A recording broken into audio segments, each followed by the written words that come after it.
గిరిజన ప్రజానికానికి నమస్కారం. మా ఏజెన్సీ ప్రాంత ముద్దుబిడ్డ యువ క్రీడాకారుడు కొర రాంబాబు గారు వచ్చే నెల 5, 6, 7, 8 మహారాష్ట్రలో జరిగే డే అండ్ నైట్ క్రికెట్ విజయం సాధించాలని అందరూ కోరుకోవాలి. అదేవిధంగా రాంబాబు గారికి నమస్కారం తెలియజేస్తున్నాను.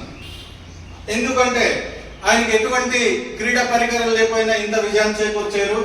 అదే గిరిజన ప్రాంతంలో ఉన్నటువంటి ఉద్యోగస్తులకి, రాజకీయ నాయకులకి అందరికీ మనవి చేస్తున్నాము.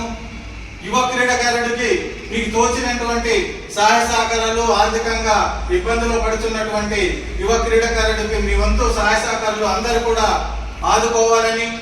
సుమారుగా అతనికి ఇప్పుడు 50,000 రూపాయలు ఖర్చు అవుతుంది అతను ప్రయాణం చేయడానికి, అదేవిధంగా అతని క్రీడా సామాగ్రి కొనుక్కోవడానికి అవుతుంది. కనుక ఇక్కడ ఉన్నటువంటి ఎంపీ గారు, ఎమ్మెల్యే గారు స్పందించి తక్షణమే మన ఆణిముత్యానికి వెలుగులోకి తీసుకొచ్చి అతనికి కావలసినటువంటి పరికరాలు, ఆర్థిక సాయము అందరూ అందజేయాలనేసి, అలాగే ఇతర దాతలు కూడా అతనికి ఫోన్పే నెంబర్ గ్రూప్ లో పెడతాము.